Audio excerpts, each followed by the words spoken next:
Hi guys, this is Erica from Gokce Capital. Now before I begin, be sure to click subscribe and turn on the notification bell. Of all my prior roles, I am most proud of my work with New York City's neighborhood construction and open door programs, two initiatives designed to dispose of over 150 small city-owned lots so that they may be developed into affordable housing.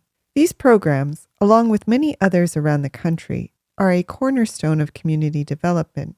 Still, there's always someone who tries to ruin a good thing. But more on the HUD single-family disposition fraud cases later.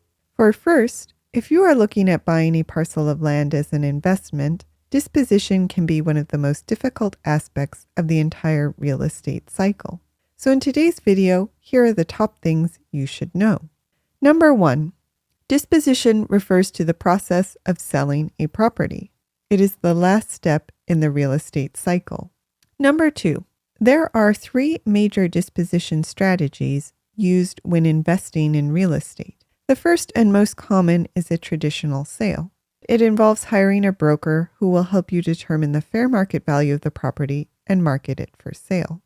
Another commonly used disposition strategy is owner financing. In this case, you will act as the lender and allow the buyer to pay off the sale price by making payments directly to you over time.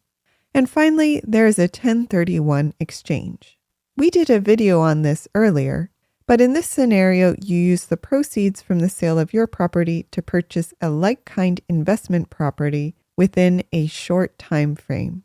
The theory is that you are exchanging your property for another, therefore you won't have to pay any income tax when you sell your property. Number 3, disposition can be tricky, especially when you are hoping to dispose of your property quickly. So here are some basic tips to make sure the process goes smoothly. Hire an experienced broker. This perhaps goes without saying, but hiring a professional and experienced broker to help with your disposition is one of the best moves you can make if you are not familiar with the process. Prepare the paperwork ahead of time. Before you put the property on the market, all transaction documents should be prepared. In commercial real estate, it's considered standard procedure to provide a pro forma to any interested parties. If there are any easements or other unique legal documents associated with the property, you'll need to have that paperwork on hand as well. Respond to all offers quickly. Another mistake that investors make is waiting to respond in hopes that they will receive a better offer. Unfortunately, the playing hard to get mentality doesn't always work in your favor. Another key element is to understand all of the different closing options. If you are an investor yourself or selling to an investor, you may be dealing with an assignment or double closing. Those sorts of closings will have unique procedures that you should understand ahead of time because you'll want to clearly communicate how you want the closing to proceed in your purchase agreement with your buyer. And finally, complete proper due diligence before you buy your property. Understand the market both when you buy your property and when you sell it so that you price it accordingly, and also keep in mind the absorption rate. Number 4, if you are new to the disposition process, you may not know why or when it is time to sell a property. There are several reasons why you may want to dispose of your property, but generally, you do so either when you receive a great offer or you've reached the end of your planned holding period. Having said that, if market conditions aren't favorable for a profitable sale at the end of your planned holding period, it may be a good idea to extend the time frame and wait to dispose of the property. And number 5. As I mentioned earlier, the best way to ensure a smooth disposition is to complete proper due diligence before you purchase a property. Some basic items you should do before any purchase include commissioning a title search report and ordering title insurance to make sure there are no title issues, completing a survey to understand the boundaries of the property as well as whether there are any encroachments or easements, check for environmental issues such as contamination, wetlands, or flooding. Understand the zoning and how this may interact with development possibilities on the property. Ensure that the property has appropriate physical and legal access. And, as we mentioned earlier, complete a market analysis so that you are confident that the property will either go up in value or that there will be a market for the improvements or developments you are planning to make. Which brings us back to the story of the HUD flipping scheme. Like New York City's public land disposition programs, HUD has several programs involving the disposition of properties in its care. For example, when someone with a HUD or FHA insured loan is foreclosed upon, HUD, or the Federal Department of Housing and Urban Development, has the ability to acquire the property and then resell it.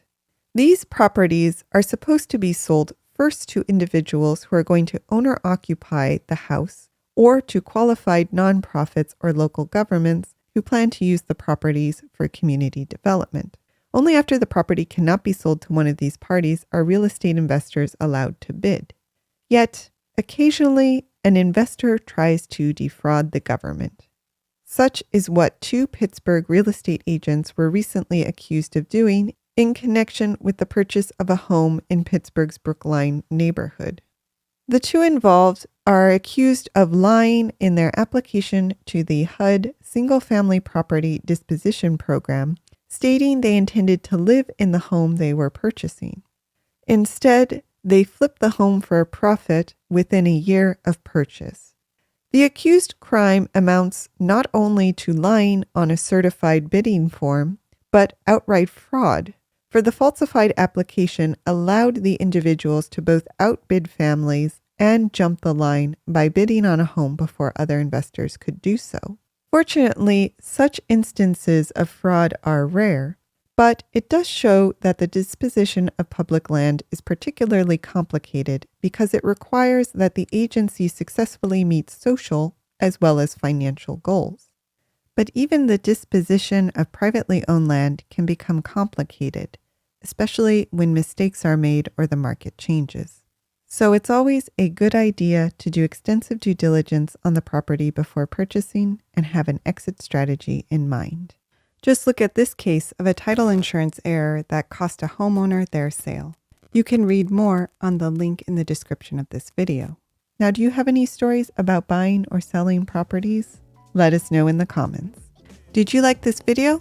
You're going to love our Gokce Land Due Diligence program. We'll make you a land due diligence expert in just 7 days. Check it out at gokcecapital.com/glad. And while you're at our website, don't forget to explore our $1 down listings at gokcecapital.com/listings. Finally, don't hesitate to reach out. You can email, call, or text, and we will respond as soon as possible. So thank you for listening, and more to come.